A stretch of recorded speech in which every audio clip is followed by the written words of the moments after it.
vous avez une autre exposition qui concerne Louis Torquatis, beaucoup plus connu à Carnot voilà, c'est pas comme en Catalogne, où il est connu sous Louis Torquatis, il est connu ici sous le nom de Boulard Torquatis, comme le fameux Delmas de Bordeaux était connu sous le nom de Chaman Delmas, voilà, puisque les uns et les autres avaient bien souvent ce qu'il avait souhaité accoler leur nom de guerre à leur véritable identité. Donc je vais passer la parole aux deux enseignantes. Il y a deux enseignantes, toutes les deux vous étiez enseignantes. Voilà, donc le corps enseignant, le corps séville, mais pour la bonne cause, cette fois, je vais dire, qui vont nous parler un petit peu de l'exposition qu'elles ont. J'étais institutrice à Pia pendant 32 ans et j'ai terminé ma carrière en tant que directrice de l'école. J'avais comme collègue Madame Barbodeux, passionnée d'histoire, et toutes les deux, nous étions passionnées par la vie de Louis Torquatis. Mais surtout, Louis Torquatis en tant qu'enseignant et éducateur populaire. Moi, ce que j'en sais, je ne l'ai pas eu comme maître parce que j'étais une fille et que j'allais donc à l'école de filles. Donc, ce que je connais de sa vie d'instituteur, c'est par mon mari décédé il y a 2 ans, par mes beaux-frères, par mes copains, par les gens du village. Louis Torquatis était très très aimé à Pia. Il était arrivé à l'âge de 7 ans avec ses parents et il avait toute son enfance, toute sa scolarité à l'école primaire de Pia. Puis après le collège de Rivesaltes, puis après l'école normale et ainsi de suite. Ce qui était de bien, ce qui était surtout bien, c'est qu'il était très près du village. Tout le monde en parle d'une façon, tous ceux qui se souviennent. Il n'en reste pas beaucoup de monde. Il était très généreux, par exemple. Je connais encore un monsieur qui doit avoir dans les 90 ans, qui a été son élève, qui habitait un Nas, qui arrivait à l'école pieds nus et qui repartait chaussé avec des chaussures des fils Torquatis, par exemple. Voilà, et puis il a exercé à l'école de Pia. On a habité l'appartement qu'il avait habité à l'école de Pia, toi aussi. Et qu'est-ce que je vous dirais en tant qu'éducateur populaire, il avait monté un orchestre qui s'appelait l'Harmonie. Il y a le drapeau de l'Harmonie, il est là. L'Harmonie. Le drapeau est là, la photo là-bas. Oui, et il avait appris la musique, le solfège à des jeunes qui étaient des ouvriers agricoles, qui ne savaient pas ce qu'était qu'une note de musique.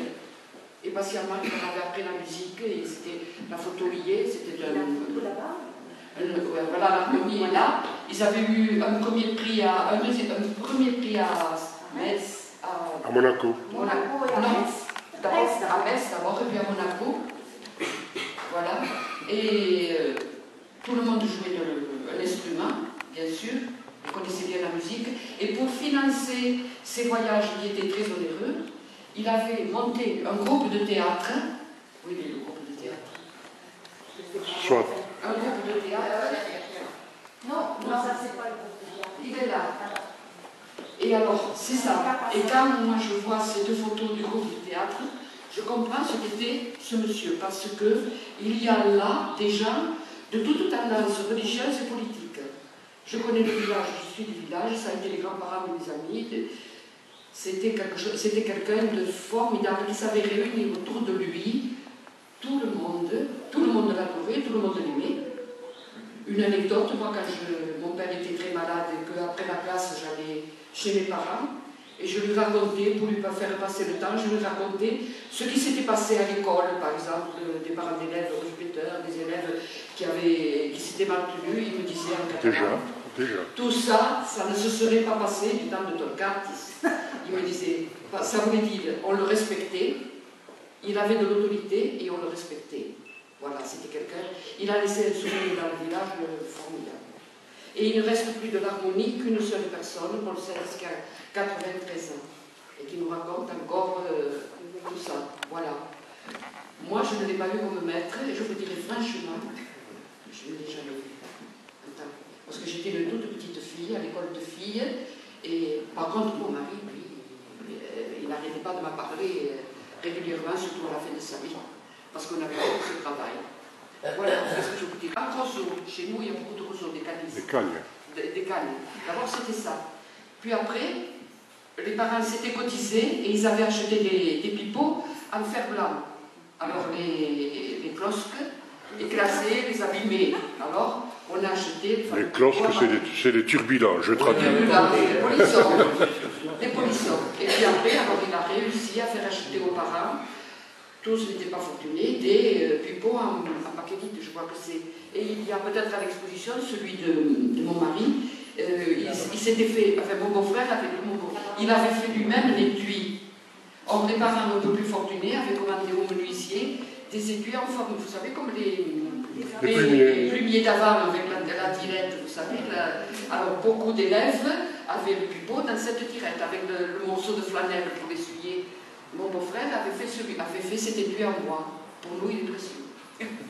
Voilà, qu'est-ce que je vous dis? Et les instruments Les cuivres, les cuivres. Les instruments de l'harmonie, ils allaient les acheter aux ceux qui étaient les puces de maintenant, les filles de grenier, les puces. Et il y avait son grand ami qui s'appelait Mouche, qui le soir, ils y sont là à l'exposition, qui le soir, il était forgeron, ferblantier, il travaillait dans les métaux. Alors le soir, Louis Torcatis essayait, l'autre réglait, soudait, voilà. Et ils arrivaient comme ça à avoir des instruments de musique pour faire un vrai orchestre qui avait beaucoup de succès. Ils animaient les places, les fêtes de village, voilà. Et il faut quand même se rendre compte qu'il a formé cet orchestre, qu'il a amené au plus haut niveau national. Il les a formés en 4 ans. Alors, je ne sais pas si vous avez fait de la musique, mais si certains sont allés au solfège, le solfège, ça dure plusieurs années, et encore au bout du compte, on ne sait pas jouer, bien souvent. Lui, il a réussi à 4 ans à former des adultes qui n'avaient jamais fait de musique, qui n'y connaissaient rien, et de les amener à un niveau national en obtenant les premiers prix. Il avait 11 ans, Torcatis, et son papa était à la guerre de 14. Et un jour, sur le village, il voit arriver un de ces musiciens, vous savez, qui passait, il devait y avoir partout, c'est un musicien qui passait ambulant et qui jouait du violon. Et quand il a entendu ce violon, il a été émerveillé. Pour lui, ça a été une révélation. Et il a dit, je veux jouer de cet instrument. Oui, jouer de cet instrument, ça veut dire acquérir un violon. Et sa maman n'avait pas les moyens pour acquérir un violon. Ben, il a trouvé la solution. Avec son frère, les jeudis, je crois que c'était les jeudis à ce moment-là, où il n'allait pas en classe. Et après la classe, il allait grappiller, un spigoulet. Oui, en catalan on dit aspigoulet, mais pas ici. Mais ici aussi. Mais non, mais parce que on trouve des rapprochements, un spigoulet. Donc, il ramassait les raisins qui avaient été laissés parce qu'ils étaient verts au moment des vendanges, et il les vendait, il les a vendus aux viticulteurs. Et avec cet argent, avec son frère qui avait 4 ans de plus, ils sont partis. À pied. Un peu plus, bon, enfin quelques années de plus, ils sont partis à pied à Perpignan, 7 km, pour acheter le violon. Et là, sa maman l'a vu revenir en larmes, le violon sous le bras. Il avait eu l'argent pour acheter le violon, mais ni l'archer, ni le boîtier. Bon, le boîtier, c'était pas grave, mais si vous essayez de jouer du violon sans archer, c'est un peu difficile. Alors la maman a été tellement troublée de voir son fils aussi désespéré. Elle a pris les économies qu'elle gardait pour les moments difficiles et elle l'a acheté marché. Et voilà comment Torcatis a été un passionné du violon. Mais cette histoire-là, moi je trouve que ça marque déjà le caractère fort de cet enfant. Parce que si vous avez des enfants à 11 ans, je ne sais pas s'ils sont capables d'imaginer quelque chose comme ça. Voilà. Voilà, moi quand je le vois, là, je vous avoue que quand on a fait l'exposition, comme il y avait cette institutrice et un instituteur, on avait toutes choisi notre modèle. Il était beau. Et c'était la coqueluche du village. Il était vraiment, il était beau, il était intelligent, c'était un meneur d'hommes. Charismatique. Charismatique, altruiste, tout. Et alors, là, il est un normalien. Bon, son mari, là, militaire. Là, alors la photo, le militaire qui s'est évadé du camp de prisonniers. Là, C'est habillé chez nous, ça. Là où on a habité, c'est... Oui, on a tout... Lui, il habitait là, et nous, moi j'ai habité là, et André a habité là. On a habité le même appartement. Et donc, on voyait tout ça, et voilà. Voilà. Monsieur le maire. Attention, Louise.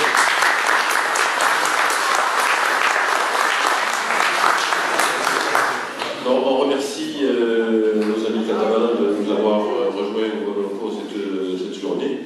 On voit à quoi de l'éducation populaire. C'est important. Mais le but, c'était l'éducation du peuple. C'est la méthode freinée longtemps à l'avance. Voilà. Donc aujourd'hui.